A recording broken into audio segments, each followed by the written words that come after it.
تو میرا رب کہہ رہا وخفض، لوگوں کی بدتمیزی کے آگے ذبح ہو جا، لوگوں کی بد اخلاقی کے آگے ذبح ہو جا. یہ مت کہہ کہ میں کتنا صبر کرتا، میں کتنا حوصلہ کرتا، میں کتنا چپ رہتا، میں بھی تو انسان ہوں، میرے اندر بھی تو دل ہے. وخفض، اپنے پر پھیلا کے ان کی ہر بدتمیزی کو سہتا جا، ان کی ہر بد اخلاقی کو سہتا جا، ان کی ہر دل آزاری کو سہتا جا، سہتا جا. بس یہی تیرا کام ہے. قربان جاؤں، قربان جاؤں. اتنے عالی اخلاق کے باوجود اللہ اتنی تاکید کے ساتھ حکم سناتا ہے کہ اپنے پر پھیلا دے، زخمی پرندے کی طرح ذبح ہونے کے لیے تیار ہو جا. ان کی ہر بدتمیزی کے آگے آہ نہ کر لبوں کو سی، عشق ہے دل لگی نہیں، سینے پہ تیر کھائے جا، آگے قدم بڑھائے جا، یعنی زبان حال سے کہہ دے کہ ہاں ستائے جا. وہ یہ کرتا ہے، وہ یہ کرتی ہے، اسے یہ نہیں آتا، اسے یہ نہیں آتا، اسے وہ یوں سناتی ہے، وہ یوں سناتا ہے، وہ یوں کرتی ہے، وہ یوں کرتا ہے. یہ آج کے اخلاق ہیں. کوئی آنکھ ایسی نہیں ہے جو خوبیاں ڈھونڈے. جس آنکھ کو دیکھو اس میں دوربینیں فٹ ہیں عیب پکڑنے کے لیے. کاش کوئی آنکھ ہوتی جو خوبیاں دیکھتی، کوئی زبان ہوتی جو خوبیاں بولتی. ہائے ہائے، اللہ درجے بلند کرے سعید احمد خان رحمت اللہ علیہ. مولانا سعید احمد خان، ایک شخص میری زندگی میں آیا، یہ سارا مضمون میں اس کی صحبت سے سمجھا ہوں، کتابوں سے نہیں سمجھا. مجھے کتابیں زبانی یاد تھیں، میں کتابوں کا حافظ تھا، لیکن اللہ کی قسم میں مضمون کتابوں سے نہیں سمجھا. یہ میں اس بندے کی صحبت سے سمجھا کہ اخلاق سیکھنے پڑتے ہیں. اخلاق سیکھنے کی چیز ہے، یہ پڑھنے سے نہیں آتے، یہ پڑھانے سے نہیں آتے. ممکن ہے بخاری پڑھانے والا بد اخلاقی کے انتہا پر ہو، بخاری پڑھنے والا بد اخلاقی کے انتہا پر ہو، کہ یہ چیز پڑھنے سے نہیں آتی، سیکھنے سے آتی ہے. پڑھا، کتابیں زبانی یاد کی، چٹائیوں کے ساتھ سل کے بیٹھ کے پڑھا، نہیں سمجھ میں آئے. ایک ہستی کو دیکھا، ایک اخلاق والے کو دیکھا، اس کے ساتھ چند صبحیں گزری، چند شامیں گزری جو میری زندگی کا سب سے قیمتی اثاثہ ہیں. تو پھر مجھے پتا چلا کہ اخلاق کسے کہتے ہیں، اور اخلاق بھی سیکھنے کی چیز ہے، اور اخلاق ہی انسانیت کا نام ہے. بد اخلاقی ہے تو انسانیت نام کی شے کوئی نہیں. میرے رب کو زیادہ تسبیحات کی ضرورت نہیں ہے، یوں ممبر پہ بیٹھ کے لمبی تقریروں کی میرے رب کو زیادہ ضرورت نہیں ہے. بچھ جاؤ، پٹ جاؤ، مٹ جاؤ، لٹ جاؤ، اور اللہ کے دربار میں اونچا مقام پالو. لوگوں کی سہنا سیکھ لو، لوگوں کے زخم سہنا سیکھ لو، لوگوں کے لگائے ہوئے نشتر، لوگوں کے لگائے ہوئے زخم چھوڑ دو رسنے کے لیے، چھوڑ دو گھاؤ بننے کے لیے، چھوڑ دو انہیں گہرا ہونے کے لیے. یہ جتنے گہرے ہوں گے اتنا تم اللہ کو محبوب نظر آؤ گے.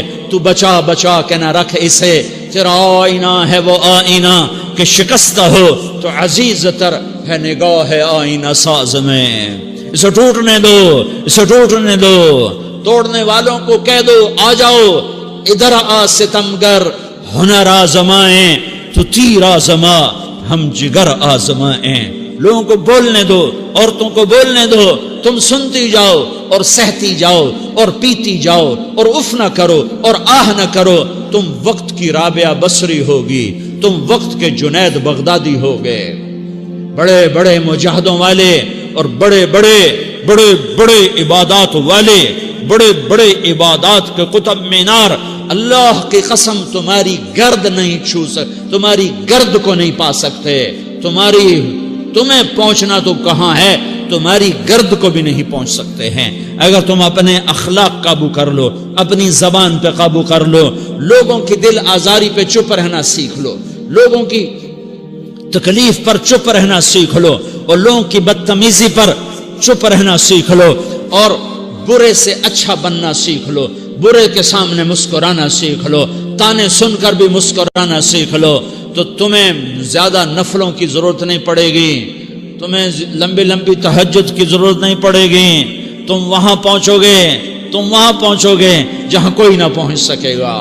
تم ادھر جاؤ گے جہاں کوئی نہ جا سکے گا. تمہارے مقامات کو کوئی پا نہ سکے گا آخرت میں، نہ دنیا میں نہ آخرت میں. اپنے اخلاق بناؤ. اپنی آخرت کو بنانا ہے تو اس نفس کو پاکیزہ کرو. یہ نفس پاک ہوتا ہے دو باتوں سے، ایک عبادات سے، ایک اچھے اخلاق سے. اور یہ غلیظ ہوتا ہے، ناپاک ہوتا ہے عبادات کو چھوڑنے سے اور بد اخلاقی کا شکار ہونے سے. بد اخلاقی سب سے بڑی غلاظت اور کبیرہ گناہ سب سے بڑی غلاظت ہے، اور عبادات سب سے بڑی خوراک ہے، سب سے بڑی پاکیزگی ہے. اچھے اخلاق سب سے بڑی خوراک ہے، سب سے بڑی پاکیزگی ہے. گناہوں کا چھوڑ دینا سب سے بڑی طہارت ہے. کہ کرو گے اللہ تمہیں چمکائے گا، تمہاری دنیا بھی بنائے گا، تمہاری آخرت بھی بنائے گا. یہ اخلاق سیکھنے پڑتے ہیں، عبادات کو سیکھنا پڑتا ہے. اللہ کے راستے میں جاؤ، اللہ کے راستے میں پھرو، اور اپنے اخلاق بھی بناؤ، اپنا ایمان بھی بناؤ، اپنے کردار کو بھی بناؤ. اور مرتے دم تک یہ محنت کرتے رہو. کرتے کرتے موت آ گئی تو جو ادھورا پن ہے اللہ دور کر دے گا. جو ادھورا پن ہے اللہ دور کر دے گا. اور کوشش کرو 24 گھنٹے کی زندگی میں اس زبان پہ خیر کے سوا کچھ نہ نکلے. تم بے شک فرض نماز پڑھو، تسبیحات مسنون نہ پڑھو، تو لمبے ذکر نہ کرو، لمبے قرآن نہ پڑھو، لمبے نفل نہ پڑھو. میری ایک مان لو، یہ زبان پہ قابو پالو. اس زبان کو بند کرنا سیکھ لو. اسے ہونٹوں تلے، اسے دانتوں تلے دبانا سیکھ لو. یہ ہونٹوں کے در بند کرنا سیکھ لو.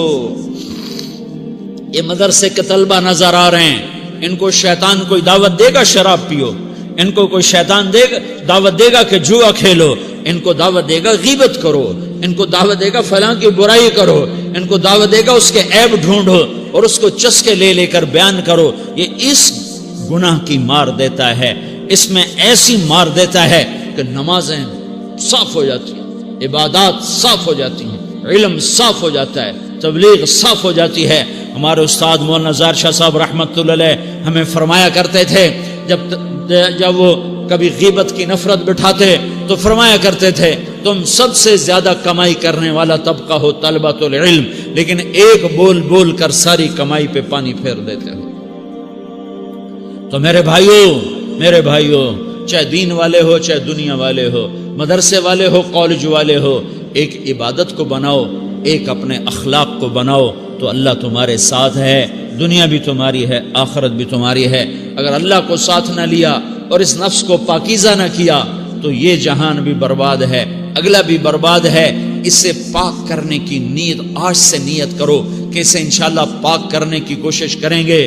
تو نیت کرتے ہو سارے کہ اسے پاک رکھنا ہے. کبھی کوئی دھبا لگ جائے لگتا رہے گا انسان جو ہے تو فوراً دھونے کی، جیسے کرتے پہ دھبا لگ جائے تو فوراً دھونے کی کوشش کرتے ہیں، اسے دھونے کی کوشش کرو. آنسوؤں کا پانی بس بڑے سے بڑے داغ کو دھونے کے لیے آنسوؤں کا پانی چاہیے، اور زیادہ پانی بھی نہیں چاہیے. ایک مکھی کے سر کے برابر تمہاری آنکھوں کے کٹوروں میں آنسو تیر گیا جو صرف تمہارے اندر کو تر کر گیا، باہر نہ نکل سکا. تمہاری آنکھ اتنی بخیل ثابت ہوئی کہ تمہیں آنسو کا ایک قطرہ نہ دے سکی، لیکن اتنا دے دیا کہ تمہارے کنارے بھیگ گئے. تو تمہارے بڑے بڑے داغ اللہ دھو کے صاف کپڑا تمہیں ہاتھ میں پکڑا دے گا، تمہارے ہاتھ میں پکڑا دے گا. تو جب ہو جائے توبہ کرو، جب ہو جائے آنسوں سے صاف کرو. آنسو نہیں نکلتا تو آہوں سے صاف کرو. تمہاری آہیں بھی اس سے صاف کر دیتی ہیں، تمہارے آنسو بھی اس سے صاف کرتے ہی کرتے ہیں، تمہاری آہیں بھی اس سے صاف کر دیں گی. تم کہتے ہو جی دل بڑا سخت ہے، آنسو نکلتا ہی نہیں، تو تم کچھ آہ ہی بھر دو اللہ کے آگے، تو وہ بھی تمہیں کہاں سے کہاں پہنچا دے گی. تو میرے بھائیو اس کی نیت کرتے ہو نا، پچھلی پر توبہ کرو، پچھلی پر توبہ کرو، اگلی صحیح گزارنے کی نیت کرو. تو توبہ کی بھی نیت کرتے ہو تو کہو یا اللہ میری توبہ، پھر کہو یا اللہ میری توبہ، پھر کہو یا اللہ میری توبہ.